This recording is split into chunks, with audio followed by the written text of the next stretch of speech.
going to number 4. Fiza Diva says, "Hi, Pastor Mike. The devil, according to 2 Corinthians 11:14, disguises as an angel of light, but can't fight against himself.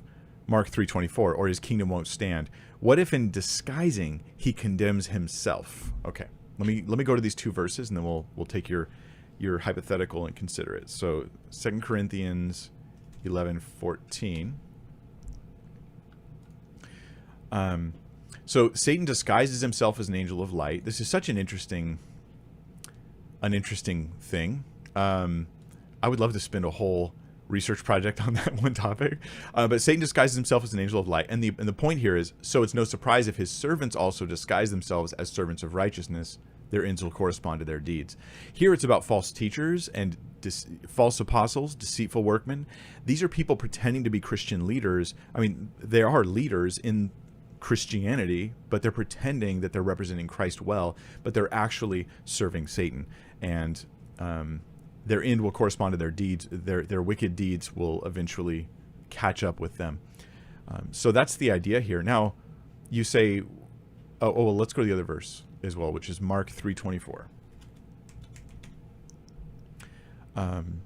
Jesus says, "If a kingdom is divided against itself, that kingdom cannot stand. And if a house divided against itself, that house cannot stand, cannot be able to stand.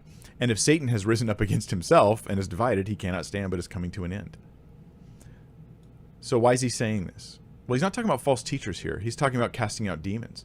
So Jesus was casting out demons, and the scribes who came from Jerusalem to denounce Jesus, they need to find an explanation, right? Because the people know Christ is a successful exorcist. He casts out demons of people who no one else can.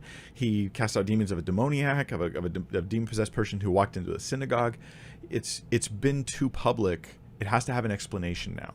And so the scribes come and they say, oh, the way he casts out demons is he's possessed by Beelzebub, or Satan, by the prince of demons. That's his power over demons comes from the leader of the demons, Satan. That's their theory. That's the way they're going to explain Jesus' power.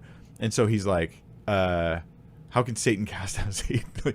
So that's the context of Jesus's appeal. Satan's not going to go against his own agenda. That's the point. He's not going to fight his own agenda. With false teachers, in the other passage, it is Satan's agenda to bring in false teachers.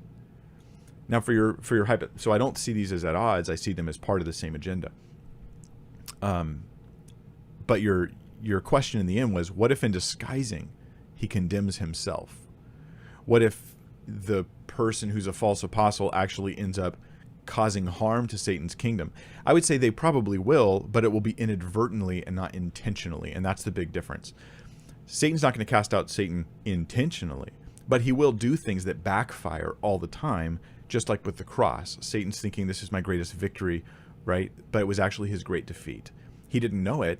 He was at odds with himself, but not intentionally. He wasn't planning to ruin his own agendas.